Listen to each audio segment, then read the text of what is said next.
కొంతకాలంగా ఇటు సుధీర్కి మరొక యువతితో వివాహేతర సంబంధం ఏర్పడింది.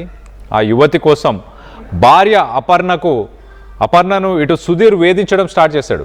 ఇటు గర్భంతో ఉన్న భార్య అని కూడా చూడకుండా చిత్రహింసలకు గురి చేశాడు. ఇటు ఏప్రిల్ 7న అపర్ణకు అంటే ఇంకొక 10 రోజుల్లోనే ఇటు డెలివరీ డేట్ని డాక్టర్స్ ఇచ్చారు. ఇటు వేధింపులు భరించలేక ఇటు భార్య అపర్ణ ఈ నెల 17న బలవన్మరణానికి యత్నించింది. నిండు గర్భిణిగా ఉండి కూడా అలాంటి ఒక డెసిషన్ తీసుకుందంటే ఆలోచించవచ్చు. ఇటు పరిస్థితి విషమించడంతో ఇటు వెంటిలేటర్పై అపర్ణకు చికిత్స పొందుతుంది. ఆ చికిత్స పొందుతున్న సమయంలోనే ఇటు సుధీర్ ఆ వెంటిలేటర్ తీసేసి తనని చంపేశాడంటూ ఇటు ఆరోపణలు వస్తున్నాయి. ఆర్టీవీతో ఇటు కీలక విషయాలు ఇటు అపర్ణ తల్లిదండ్రులు చెప్పుకొచ్చే ప్రయత్నం చేశారు. ఇటు వెంటిలేటర్ మాస్క్ తొలగించి అపర్ణను సుధీరే చంపేశాడంటూ ఇటు అపర్ణ పేరెంట్స్ చెప్పుకొస్తున్నారు. ఇటు సీమంతానికి తీసుకెళ్ళి కూడా మానసికంగా చాలా వేధించాడు. మా కూతురు ఒక 7 రోజుల పాటు నరక యాతన అనుభవించింది అంటూ ఆ తల్లిదండ్రులు వాళ్ళ బాధను వెలగక్కున్నారు. ఇటు అపర్ణ లాంటి పరిస్థితి మరొక అమ్మాయికి రాకూడదు అంటూ, అలాగే వాడికి కఠిన శిక్ష వేయాలంటూ ఇటు తల్లిదండ్రులు చెప్పుకొచ్చే ప్రయత్నం చేశారు. ఇటు సుధీర్ అలాగే అపర్ణకు సంబంధించిన ఆ పెళ్ళి ఫొటోస్ని మనం చూస్తున్నాం. ఇటు అపర్ణ సుధీర్ ఇద్దరు మరి ప్రేమించి పెళ్లి చేసుకున్నారు. ఒక 3 సంవత్సరాలు ప్రేమించి పెళ్లి చేసుకున్న తర్వాత ఆ 3 సంవత్సరాల తర్వాత ఇప్పుడు సుధీర్ ఆ 3 సంవత్సరాల తర్వాత ఇటు సుధీర్ మరొక అమ్మాయితో వివాహేతర సంబంధంలో ఉండడంతో మొత్తానికైతే ఇలాంటి ఒక ఘటన చోటు చేసుకుంది. ఇటు వైష్ణవి హరిబాబు ఇన్సిడెంట్ మనం మరవకముందే, ఇటు వైష్ణవికి న్యాయం జరగకముందే ఇటు మరొక హరిబాబులా సుధీర్ ఇటు నిండు గర్భిణిగా ఉన్న భార్య అపర్ణను అతి కిరాతకంగా చంపేశాడు. మరి నిండు గర్భిణి 10 రోజుల్లోనే ఇటు డెలివరీ డేట్ ఉన్న సమయంలో మరి ఇలాంటి ఒక డెసిషన్ ఎందుకు తీసుకున్నాడు? ఇటు సుధీర్కి సంబంధించి లేటెస్ట్ అప్డేట్ కూడా తీసుకునే ప్రయత్నం చేద్దాం. మనం గతంలో ఒకసారి చూస్తే ఇటు హరిబాబు కూడా గతంలో వైష్ణవిని ప్రేమిస్తున్నా అని వెంటపడి తన కోసం ప్రాణాలైనా తీసుకుంటానంటూ వెంటపడి తన ప్రాణాలని తీసేదాకా వచ్చాడు హరిబాబు కూడా ఇలానే సోషల్ మీడియా మాధ్యమంలో ఇటు వైష్ణవికి పలుమార్లు మెసేజ్లు చేసి నీకోసం నేను ఏదైనా చేయడానికి రెడీ, నా దగ్గర డబ్బులున్నాయి, నా ఇల్లు అమ్ముకొని వచ్చేస్తా, డబ్బులన్నీ తీసుకొని వస్తా, నీకు ఏం కావాలంటే అదే, నేను మీ ఇంట్లోనే ఇల్లరికానికి ఉంటా, మీతోనే ఉంటా, మా అన్నలు వీళ్ళందరూ సపరేట్గా ఉంటున్నారు అంటూ ఇటు హరిబాబు కట్టుకథలు చెప్పి వైష్ణవిని ఎలా మోసం చేశాడో, ప్రాణమైనా తీసేసుకుంటా అంటూ చెప్పిన వ్యక్తే ప్రాణాలు తీసేశాడు.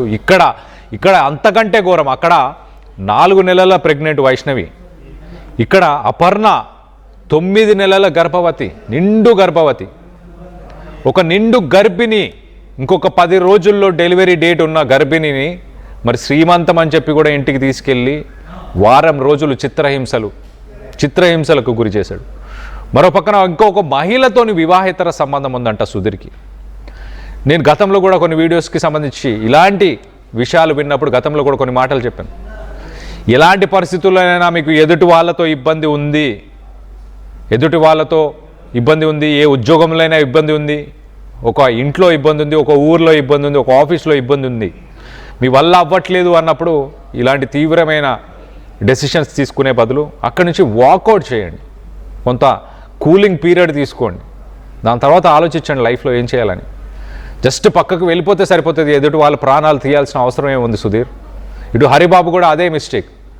ఇటు వైష్ణవిని ఎంతో ప్రేమించాను, నీకోసం ఏదైనా చేస్తాను, నా ఆస్తులన్నీ అమ్ముకొని నీ ఇంటికి ఇల్లరికానికి వస్తాను అంటూ ఇటు వైష్ణవికి కూడా ఇలాంటి కథలే చెప్పాడు. ఇవన్నీ చెప్పి దాని తర్వాత తన ఇంట్లోనే తన తల్లిదండ్రులు ఉన్న సమయంలోనే ఇటు తన ప్రాణాలు తీశాడు. దాని బదులు ఆ ఇంట్లోంచి జస్ట్ వాకౌట్ చేసి వెళ్ళిపోవచ్చుగా, వాళ్ళ జీవితాల నుంచి బయటికి వెళ్ళిపోవచ్చుగా.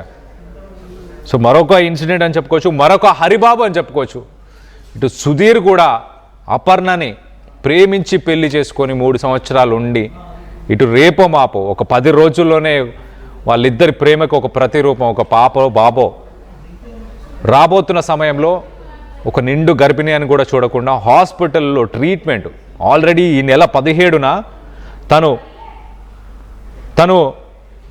తన లైఫ్ని ఎండ్ చేసుకుందామంటూ ఒక డెసిషన్ తీసుకొని మొత్తానికైతే ఆ ప్రాణాల కోసం కొట్టుమిట్టాడుతున్న సమయంలో తన తల్లిదండ్రులు వీళ్ళందరూ కూడా ఉండి హాస్పిటల్కి తీసుకెళ్ళి ఒక హాస్పిటల్ అడ్మిట్ చేసి ఉన్న తర్వాత కూడా ఆ లాస్ట్ మినిట్లో కూడా వెళ్ళి ఆ వెంటిలేటర్ని, ఎప్పుడో సినిమాల్లో చూసాము ఇలాంటి వ్యక్తులని, ఇలాంటి క్యారెక్టర్స్ని. సినిమాల్లో వెంటిలేటర్ పైన ప్రాణాల కోసం కొట్టుమిట్టాడుతున్న సమయంలో కొంతమంది ఆ వెంటిలేటర్ మాస్క్ని తీసేసి వాళ్ళని చంపడం అనేది సినిమాల్లోనే చూశాను, కానీ నిజ జీవితంలో కూడా సుధీర్ అలాంటి ఒక క్యారెక్టర్, అలాంటి ఒక వ్యక్తి. ఎంత దారుణం అంటే, నిండు గర్భిణిగా ఉంది భార్య, రేపో మాపో ఒక 10 రోజుల్లో ఒక పాపో బాబో నాకు రాబోతున్నాడు అని కూడా ఆలోచించకుండా వివాహేతర సంబంధం కోసం, ఇంకో మహిళ కోసం ఇలాంటి ఒక స్టెప్, ఇలాంటి ఒక డెసిషన్ సుధీర్ తీసుకున్నాడు. అలాంటి సుధీర్ని ఏం చేయాలి? ఇలాంటి వ్యక్తులని ఏం చేయాలి? హరిబాబు లాంటి వ్యక్తులని, సుధీర్ లాంటి వ్యక్తులని ఏం చేయాలి సమాజంలో? ఈ మధ్యకాలంలో ప్రేమ అంటూ ఇట అమ్మాయిల వెనకపడి వాళ్ళ జీవితాలని నాశనం చేస్తున్నారు, వాళ్ళకి జీవితం లేకుండా చేస్తున్నారు. అలాంటి వ్యక్తులని ఏం చేయాలి? మొత్తం మీద దీనికి సంబంధించి అసలు అపర్ణ తల్లిదండ్రులు ఏం మాట్లాడారు, ఇటు సుధీర్ ఏం చేశాడు, సుధీర్ పరిస్థితి ఏంటి, ప్రస్తుతానికి సుధీర్ని పోలీసులు అరెస్ట్ చేశారా లేదా, దీనికి సంబంధించి మరింత అప్డేట్ తీసుకునే ప్రయత్నం చేద్దాం. ఇటు మా ప్రతినిధి నాయుడు ఉన్నారు, నాయుడుతో ఒకసారి ఇటు అపర్ణ తల్లిదండ్రులు మాట్లాడారు, ఫేస్ టు ఫేస్ ఒక్కసారి అది చూసే ప్రయత్నం చేద్దాం. 4 ఏళ్లుగా వెంటపడి ప్రేమించానని నమ్మబలికించి చివరికి పెద్దల్ని ఎదిరించి ఈరోజు వివాహం చేసుకున్నటువంటి ఆ ప్రియుడు గర్భంతో ఉన్న భార్యను మాత్రం ప్రేరేపించే విధంగా వేధింపులు కావడంతో ఆ తల్లి మాత్రం ఈరోజు పాల్పడింది. అసలు ఏం జరిగింది, అసలు కూతురు ఎన్నాళ్ళని పెళ్లి చేసుకుంది, అసలు ఈరోజు అందరూ కూడా ఇక్కడ ఉండడానికి కారణం ఏంటి సార్? 3 సంవత్సరాల 8 నెలలు అవుతుంది సార్ మా పాపకి మ్యారేజ్ అయ్యి. అంటే మ్యారేజ్ అయిందని నాకు తెలియదు. కాకపోతే ఏంటంటే స్కూల్కి వెళ్ళిన అమ్మాయిని ఈ అబ్బాయి లేపుకొని వెళ్ళిపోయిన తర్వాత నేను మిస్సింగ్ కేసు కృష్ణారావు ఎస్ఐ గారు ఉన్నప్పుడు మిస్సింగ్ కేసు ఇచ్చాను. వాళ్ళిద్దరు కాపురం కూడా చక్కబెట్టేందుకు మీరు చేసిన ప్రయత్నంలో ఈరోజు అందరూ బాగానే ఉన్నారు. కూతురు గర్భం దాల్చింది.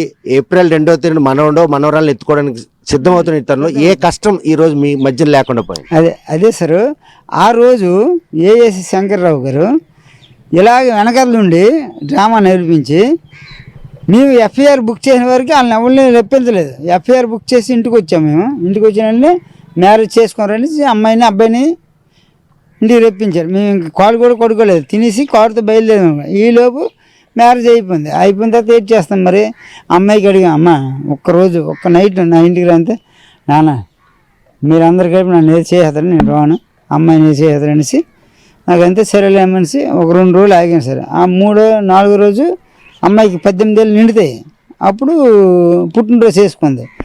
ఆ పుట్టినరోజు కూడా నాకు ఒక్కగానే కూతురు నేను వదులుకోలేక నా మేనలతో వాళ్ళతో వెళ్ళి కేక్ ఇచ్చేసి నేను బయట ఉండి కేక్ ఇచ్చేసి నేను చేసి వాళ్ళకి అక్కడికి నిలబెట్టిన తర్వాత వాళ్ళ అమ్మోళ్ళు మేము మ్యారేజ్ చేద్దాం అంటే సరేనమ్మా మీరు మటుకు మీరు చేసుకోండి, నా కుటుంబం వాళ్ళు నా పెద్దలు నా అబ్జల్లు నా అన్నమ్మలు అందరూ ఉన్నారు, వాళ్ళందరినీ నేను మాట్లాడాలి కదా, ఇంటర్కాస్ట్ మ్యారేజ్ అయితే వేరేగా ఉంటుంది కదా, నేను వాళ్ళందరిని ఒప్పించి నేను చేస్తాననేసి వాళ్ళందరిని ఒప్పించి నేను కూడా రిసెప్షన్ గ్రాండ్గా పెట్టాను. ఒక 5-6 లక్షలు పెట్టి ఖర్చు పెట్టి చేశాను. అందరికీ తెలుసు, వెంగళకోణంలో మొత్తం చుట్టుపక్కల అందరికీ తెలుసు. చేసిన తర్వాత ఇంతవరకు సవ్యంగా ఉన్నారనుకున్నాను సార్. నాకు తెలియదు అవి పాపం పుణ్యం. నా అల్లుడికి ఏదైనా ఆడు చదువులేదు పెద్ద, నా అల్లుడికి ఏదైనా సరే నేను ఏదో ఒకటిలా చేసి నా అల్లుడిని 10 మందిలో నిలబెట్టాలా, 10 మందిలో గౌరవంగా చేయాలా అని నేను ప్రయత్నం చేసి నేను చాలా దగ్గర కంపెనీలు అంటే నేను ఉద్యోగం ప్రయత్నం కూడా చేశాను.